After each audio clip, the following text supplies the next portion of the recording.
Everyone and welcome back to the Bem education class 8। आज हम करेंगे part 2 of the chapter friction. ठीक, बहुत छोटा सा टॉपिक आप बच गए थे, 3 ही टॉपिक है, उन्हें कंप्लीट कर देते हैं और चैप्टर खत्म। ठीक है, friction is a necessary will.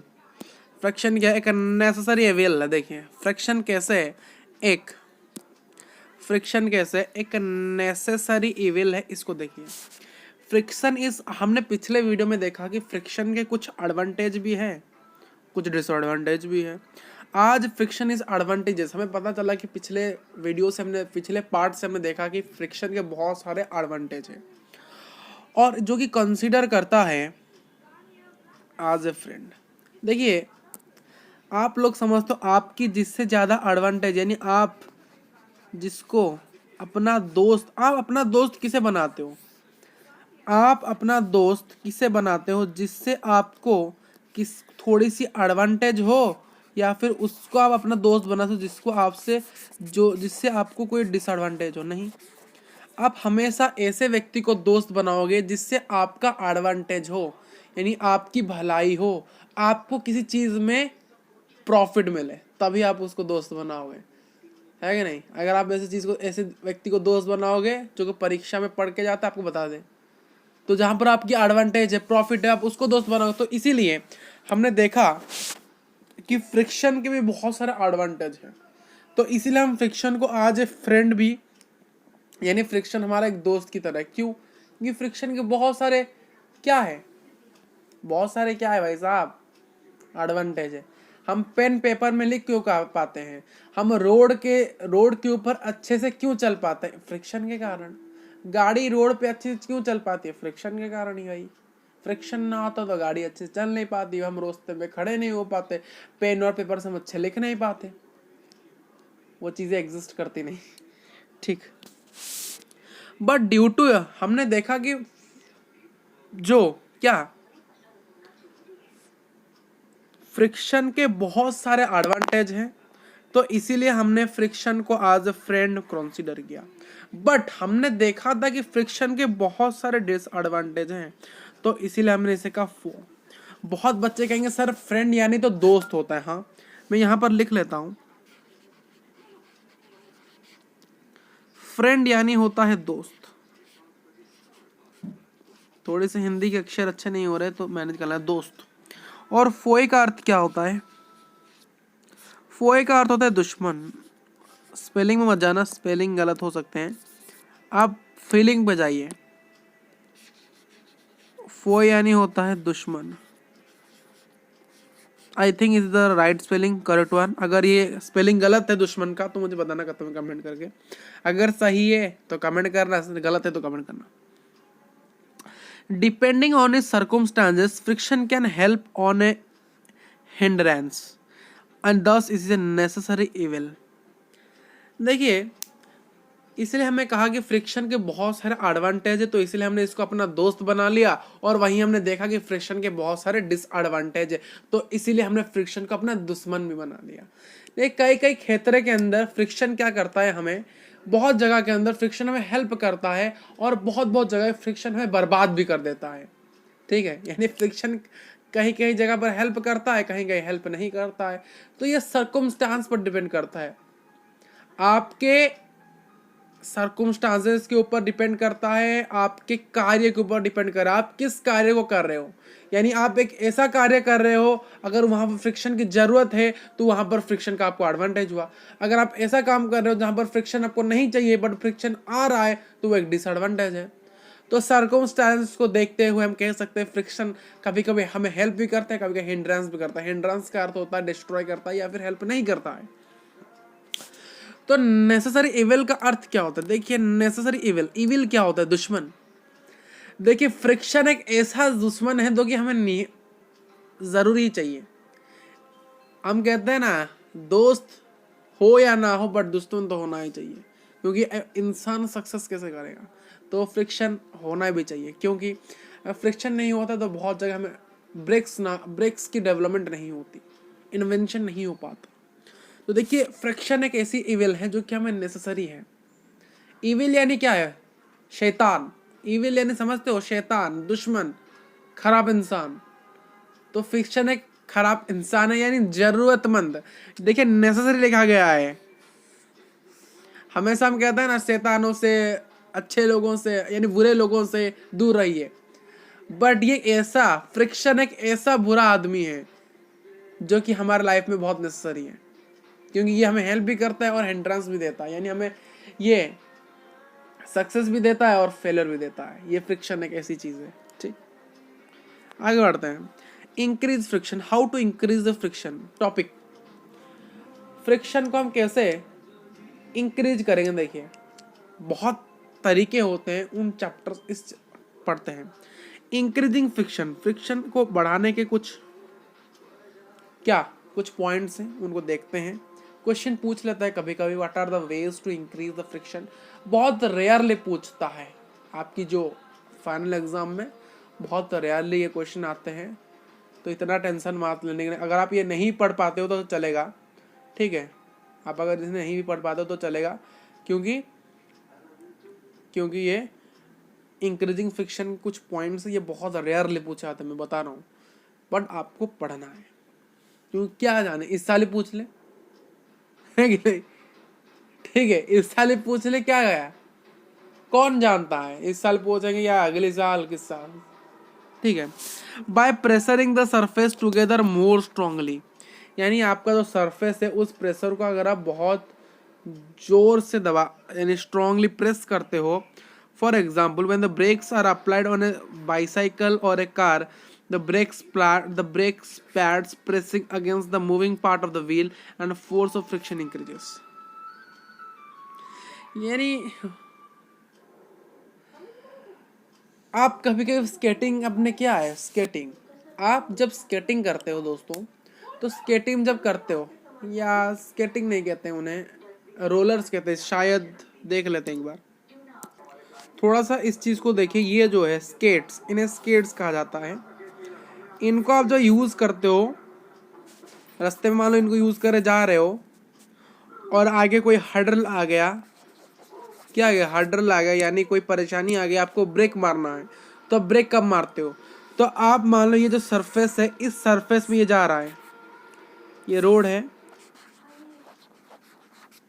ये रोड है, रोड में ये चीज आपको, ये इसको आप लेके चल रहे हो और मान लो यहाँ पर एक गड्ढा आ गया, तो आपको ब्रेक मारना पड़ेगा। आप क्या ब्रेक, कैसे ब्रेक मारोगे, आप इस ये जो सरफेस है इसमें क्या करो, इस वाले पार्ट को आगे की ओर झुका दोगे और सरफेस के ऊपर प्रेस कर दोगे, यानी ये जो आगे वाला पोर्शन आप देख रहे हो, ये जो पोर्शन है, ये वाला पोर्शन, इसको आप प्रेस करो किस ओर, सरफेस की ओर, ठीक है।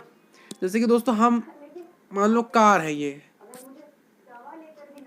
मान लो कार है, यहाँ पर मान लो कार है, ये कार जा रहा है बढ़िया से,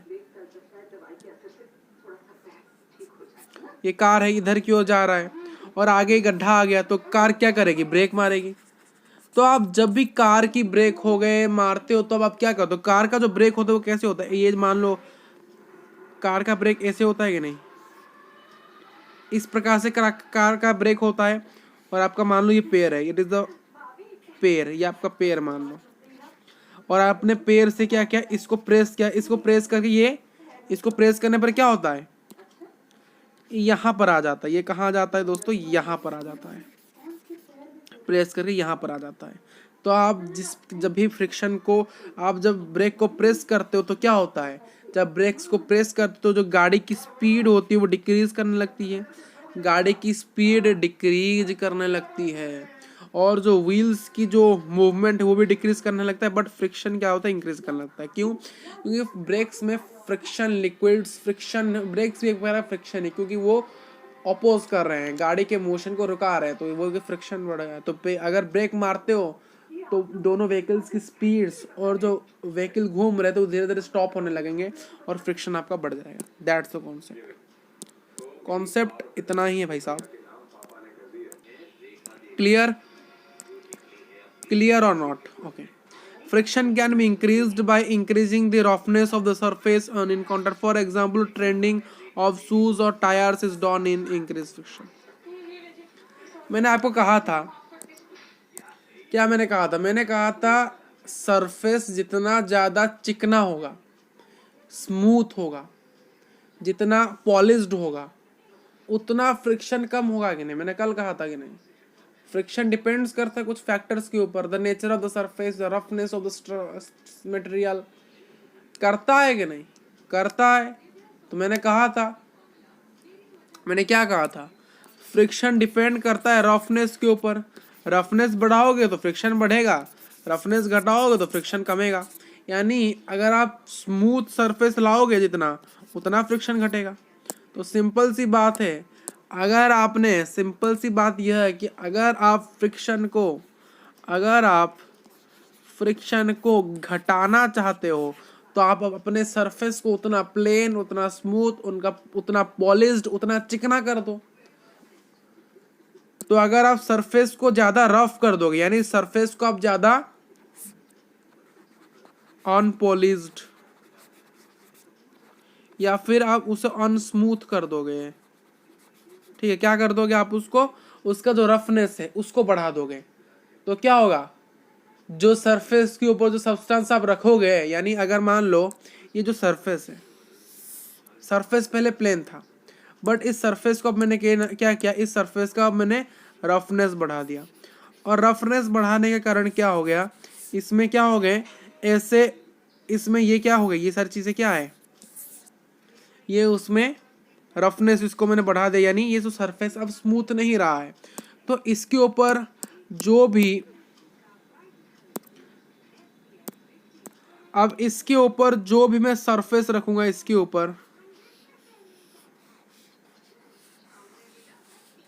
ऊपर मैं जो भी अब सब्सटेंस रखोगे, जब भी रखोगे इसके ऊपर जो भी सब्सटेंस, तो क्या होगा, इस सब्सटेंस का जो इरेगुलरिटीज और इसके इरेगुलरिटीज सरफेस का क्या होंगे, ये दोनों आपस में इंटरलॉक हो जाएंगे। और जिस कारण क्या होगा, जिस कारण फ्रिक्शन बढ़ेगा। यह कॉन्सेप्ट था।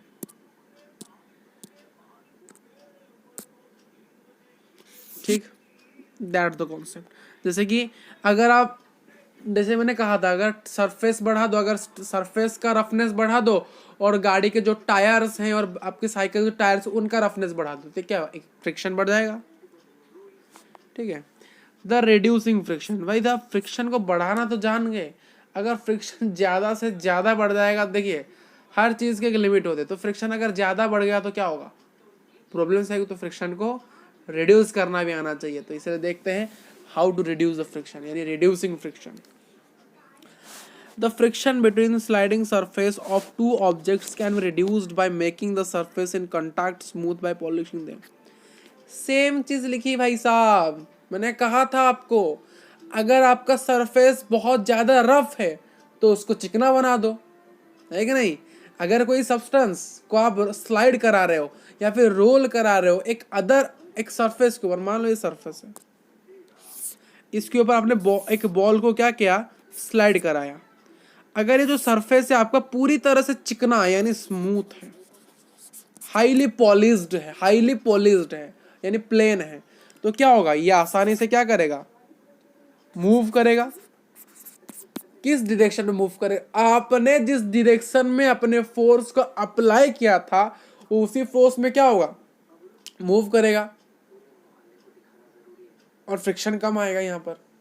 ठीक, तो आप फ्रिक्शन को कैसे घटा सकते हो, फ्रिक्शन को आप ऐसे घटा सकते हो, जब भी कोई बॉडी को आप किसी भी सरफेस के ऊपर स्लाइड करा रहे हो या फिर रोल करा रहे हो या फिर हिला रहे हो या मूव कर रहे हो, तो आप क्या करोगे, उस सरफेस को आप क्या करोगे, पॉलिश्ड कर दोगे, उस सरफेस को आप क्या करोगे, स्मूथ कर दोगे। उस सरफेस को आप स्मूथ कैसे करोगे, पॉलिशिंग करके, उसको बढ़िया से पॉलिश करके। आपने देखा होगा मार्बल्स को हम बार बार पॉलिश करते हैं, बार बार साफ करते हैं। मार्बल्स को बार बार साफ क्यों किया जाता है, वो स्मूथ रहेंगे। इसलिए जब भी चीज का मार्बल के ऊपर अगर किसी चीज को स्मूथ कराते हो वो खिसक जाता है। क्यों, आपका पैर भी कभी कभी मार्बल से खिसक जाता है, आपका पैर कभी कभी मार्बल में खिसक जाता है। क्यों, क्योंकि मार्बल बहुत हाईली पॉलिश्ड होते, बहुत स्मूथ सरफेस है उसका, ठीक है, और मार्बल्स में बहुत फ्रिक्शन थोड़ा सा कम होता है एज कंपेयर टू कंक्रीट, ठीक। Sliding friction between two moving parts of vehicles and the machinery can be reduced by using oils, grease, graphite and other lubricants.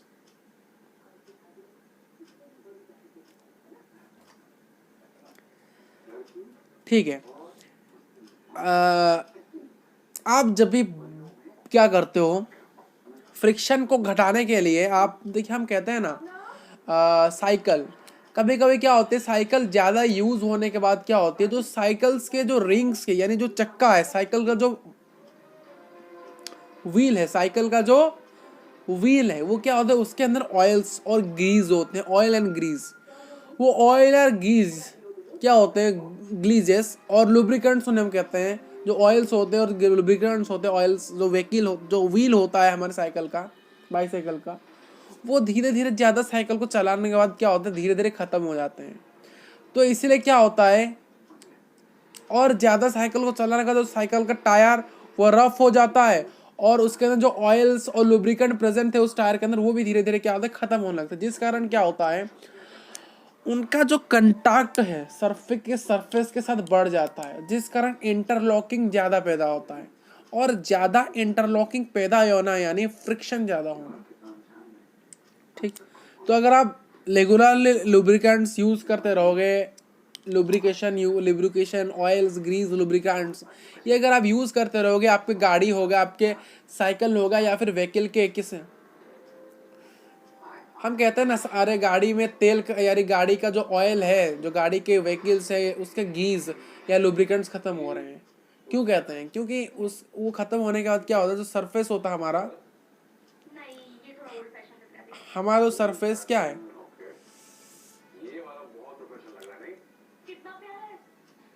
हमारा जो सरफेस है वो धीरे धीरे क्या होता है,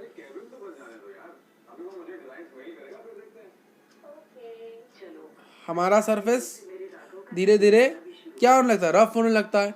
तो उस रफनेस को स्मूथ में कन्वर्ट करने के लिए हम ऑयल, गीज, ग्राफाइट और एनी अदर लुब्रिकेंट्स का यूज करते हैं मशीनरी पार्ट्स के अंदर। ये नहीं कि सरफेस में जाके तेल डाल रहे, नहीं, मशीनरी पार्ट्स के अंदर, जिस कारण वो स्मूथ रहे, जिस कारण मशीनरी पार्ट स्मूथ रहे। The rolling friction is less than sliding friction. Rolling friction हमेशा कम होता है स्लाइडिंग फ्रिक्शन से, hence the sliding friction is replaced by rolling friction by using rollers like ball bearers between hubs and the axles of the moving part machinery. ये मान लो एक table है, मान लो ये सब्सटेंस है, ये क्या है, एक सब्सटेंस है, ये क्या है, सरफेस है। तो आप क्या करोगे, इसको आप फोर्स दे रहे हो, बट इसका जो वेट है वो ज्यादा है, जिस कारण ये मूव नहीं कर रहा है, जिस कारण ये मूव नहीं कर रहा है। और मूव ना करने के कारण क्या हो रहा है, यहाँ पर फ्रिक्शन पैदा हो रहा है। बट एक सॉल्यूशन है, क्या सॉल्यूशन है, अगर दोस्त आप इस ऑब्जेक्ट के नीचे अगर चक्का लगा दोगे यानी व्हील लगा लोगे, तो क्या होगा, यानी आपका एक सब्सटेंस है, उसे आपने फोर्स दिया, वो हिला नहीं, जिस कारण फ्रिक्शन बढ़ गया। वहीं उसी सब्सटेंस के नीचे आपने व्हील लगा लिया। आपने देखा होगा आपके फ्रिज के नीचे या फिर आपका जो कूलर है, आपके पास, आपके घर में कूलर है ना, कूलर, आई वही कूलर है भाई। कौन सा कूलर दिखाते हैं आपको, ये व्हील्स जो देख रहे हो, ये जो व्हील्स हैं, इन्हें यूज करने की बात की जा रही है भाई साहब। आप इन व्हील्स को अगर यूज करोगे, इन व्हील्स को अगर आप इन व्हील्स को यूज करोगे किसी सब्सटेंस के ऊपर मूव करने के लिए, तो वो इजीली मूव होंगे कि नहीं होंगे यार, नहीं होंगे, क्यों होंगे, ठीक है। अभी मैंने आपको जैसे व्हील्स दिखाए, उन्हीं व्हील्स को मान लो इसके नीचे मैंने लगा दिया, लगाया, लगाए कारण जब मैं इसके ऊपर अभी सेम चीज जब मैं फोर्स दूंगा तो क्या होगा, क्या अब ये जो चीज अब मूव करेगी, सर करेगी, क्योंकि इसके नीचे अब चक्का लगा गया है। और जिस कारण जब ये मूव करेगी तो क्या होगा, फ्रिक्शन भाई साहब घटेंगे। यही तो चीज़ है, आपका पॉइंट एक्सप्लेन कर रहा है। फ्रिक्शन बाय रिड्यूसिंग व्हील्स अब अगर किसी भी चीज़ के ऊपर व्हील्स यूज कर, देखिए आपके जो सूटकेस हो गया, सूटकेस भी देख लेते हैं भाई साहब। देखिए दोस्तों, सूटकेस के नीचे ये चक्का क्यों लगे होते हैं। अगर मान लो सूटकेस के नीचे ये ना लगे होते हैं, मान लो ये सूटकेस सिर्फ ऐसा ही है, इसके नीचे व्हील्स नहीं है, तो क्या होगा, इसको आप जब धक्का दोगे तो वो धीरे धीरे मूव करेगा, जल्दी जल्दी मूव नहीं करेगा, और जिस कारण फ्रिक्शन जल्दी बढ़ जाएगा, ऑपोजिंग फोर्स ज़्यादा हो जाएगा। और वहीं अगर मैं इसके नीचे व्हील्स दे दूँ, इसके नीचे चक्का लगा दूँ, तो क्या होगा, जब मैं इसको इजीली मूव करूँगा तो ये मूव करेगा, और जिस कारण फ्रिक्शन हमें घटेगा। ठीक, क्लियर, क्रिस्टल क्लियर तो ठीक है।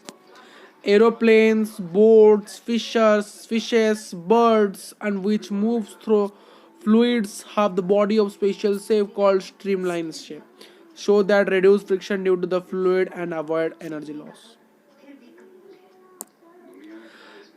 कभी आपने सोचा है, क्या आपने कभी सोचा एरोप्लेन ऐसा क्यों होता है, एक लंबा ऐसा क्यों होता है हमेशा इस टाइप का, एरोप्लेन हमेशा ऐसा क्यों नहीं होता, सर्कल क्यों नहीं होता, एक लंबा सा स्क्वायर क्यों नहीं होता, हमेशा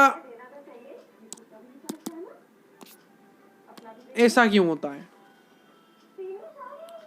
हमेशा इसका शेप ऐसा ही क्यों होता है।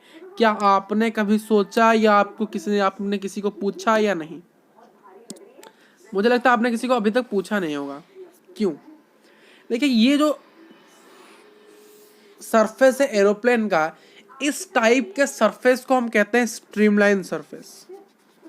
इस टाइप को हम सरफेस को कहते हैं स्ट्रीमलाइन सरफेस।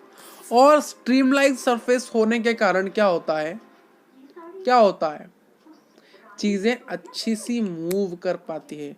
ये देखिए इसके सामने, ये जो सामने वाला पार्ट देखिए आप, ये ऐसा नुकीला क्यों है, ये जो सामने वाला जो पार्ट है ये नुकीला क्यों है, ये जो पूरा बॉडी एक प्रकार से स्ट्रीमलाइन बॉडी क्यों है, इसलिए है क्योंकि ये बहुत फास्टली मूव करेंगे। कभी आपने सोचा एरोप्लेन क्यों जोर से जा रहा है आज कंपेयर टू ट्रेन क्यों धीरे चलती है। देखिए बेसिकली ट्रेन इसलिए धीरे चलती है क्योंकि उसके पीछे बहुत सारे बॉगीज होते हैं, और जो ट्रेन का जो बॉडी है वो एक प्रकार से रेक्टेंगल है, वो एक स्ट्रीमलाइन बॉडी नहीं है, और उसके जो सामने वाला फेस वो नुकीला नहीं होता है। बट एरोप्लेन का सामने वाला फेस नुकीला होता है और एक स्ट्रीमलाइन बॉडी है। रॉकेट कैसा होता है, रॉकेट